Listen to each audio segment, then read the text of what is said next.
A week ago, I had an opportunity to go to Japan, and I absolutely took it. It was last minute, but it was a lot of fun. I went with Japanese Airlines, and they're actually really good if anyone is looking to go to Japan. I specifically went to Tokyo, as you saw there. I went and stayed in Asukasa. The subway in Japan was the first thing I had to experience, of course. The airport itself was fine enough, but the subway, unlike Korea, is not very intuitive. A lot of things are still in English, which is the good part, but if it's not, then it is very difficult to read. Japanese being a little bit more of a difficult language than Korean, but in general, the idea is to get a subway ticket, but this is only for the 2 out of 3, maybe 4 subways. Actually, don't even quote me on that one.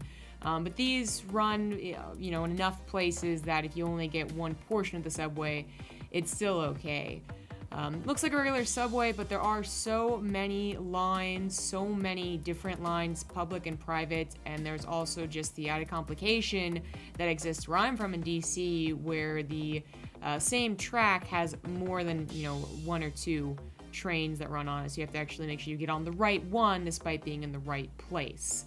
So you can just see generally they try and explain it as much as possible, but man, I just had a tough time. Luckily, Google was a good enough resource, unlike in Korea, so that's the one benefit Japan has, that actually gets you to the right place every time as long as you pay attention to the number and the letters on the train. So yeah, it is like normal. Just slide it in there, take it out, and that was good for 48 hours. Just paid I think $10 basically. And of course, getting into the nitty-gritty of Japan, the reason you go not for the train system, but for stuff like vending machines, commercial anime, manga advertisements in the train, and generally just, good ideas like luggage room cafes. I thought that was really ingenious. The actual living space of Japan, if anyone watches anime, I'm sure you have some ideas how it's going to go down, or J-dramas or whatever. It's actually about as I expected, from my weeaboo days when I was younger. But I was in a nice place. Got a very nice view. And Shinjuku, I think, is where I was. Actually, I'm having trouble remembering which city I was which, though. So, but it was really nice. You could actually rent this out too if you talk to the owner of the Airbnb, being on a really cool-looking Japanese boat. But this is the area I was in. It's actually right near Akihabara, so I wasn't quite in there, but it was close enough. Had to go to a convenience store, of course. Again, anyone with weeaboo dreams, you gotta go and you gotta taste the onigiri. It was actually delicious, but of course there's so many options in these convenience stores.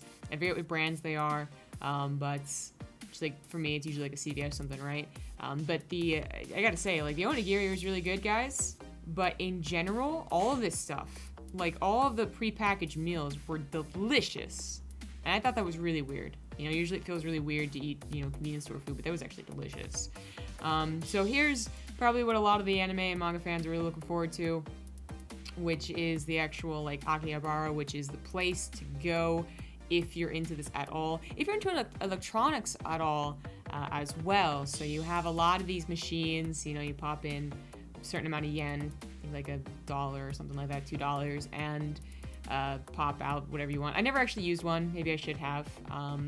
Japanese people definitely actually like French food too. So there's a lot of French bakeries, but this is a huge shopping mall, I guess, and you can see all the different floors and just cameras, PC peripherals, but also more importantly, on the top floors there's the video games and action figures.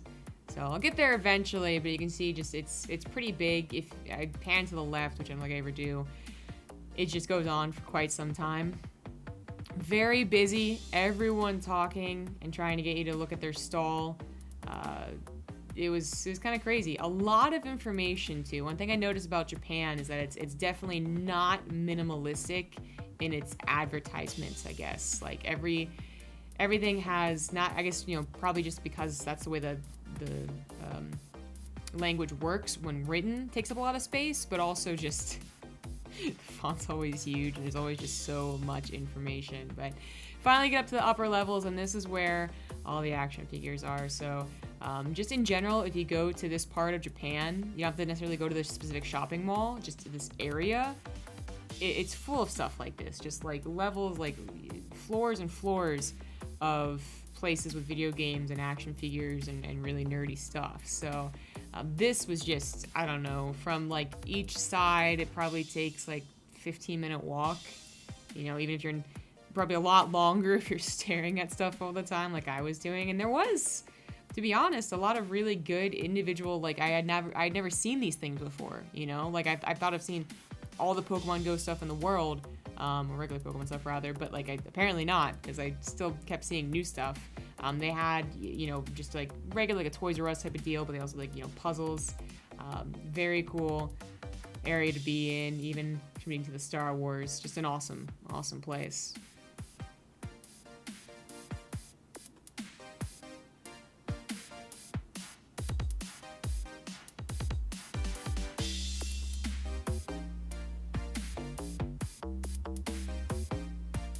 So of course there was Gundams and action figures and all that, but I was only going to pay attention to Final Fantasy, so I left there, didn't find too much, and I went outside and just getting the shots of Japan as I would imagine it, you know? It's, I guess being in Korea, it's not so different, but I think it is still different enough. But if you have only ever been to America, for instance, and then you go to Japan, I think you're just gonna think of your, I don't know, socks blown off, man. Like it's what I imagine it would be like. And as you can see, just huge banners of anime and so there's in this case a movie.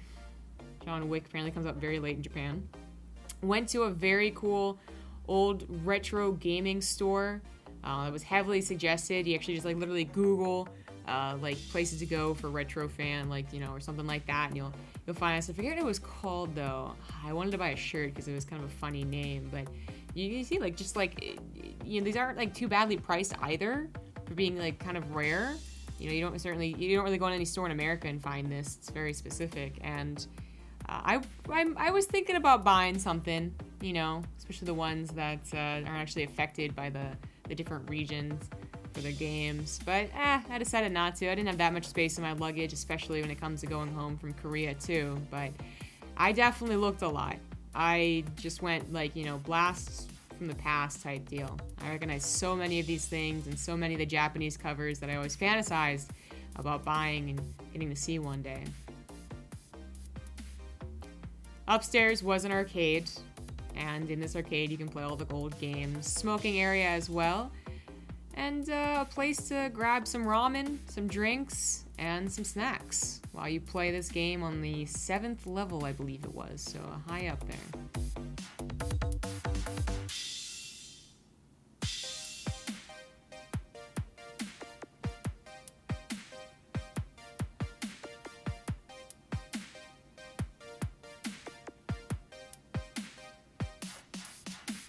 All in all, Akihabara is a great place to go, and I'm sure if you ever mention to anyone you're going to Tokyo, this is exactly where they'll tell you to go first and foremost.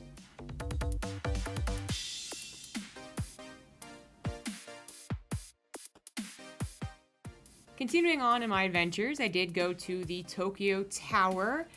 I was a big fan of Tenchi Muyo when I was younger, and that's where I first saw Tenchi in Tokyo, I believe it was. And I had been to Paris, I had been up the Eiffel Tower, so I didn't bother going up it, but I wanted to see it, and I wanted to see the area, and it's nice. It's a place to go and visit, and if you do go inside, you actually pay a ticket. I think it's like $10, yeah, something like that, $9 apparently. There's a lot to do, and almost everything in Tokyo is related to anime in some form. I didn't think that was actually going to be the case, but it kind of is. So it's usually something connected to the popular anime that's happening right now. So in this case, it was One Piece. We check over here and you can see exactly what is in the area or in the tower that you can see.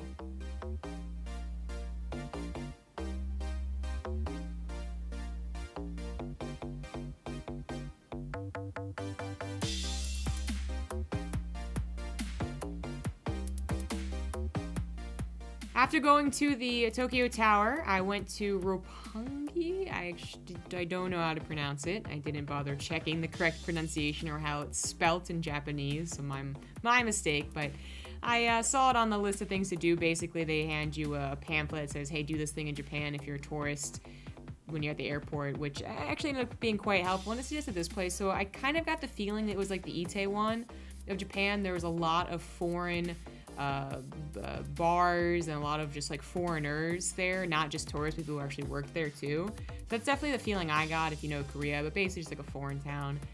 But I don't think that's what it's labeled as, it's just the feeling that I got, but you can see even like the kebabs is why I really got that feeling.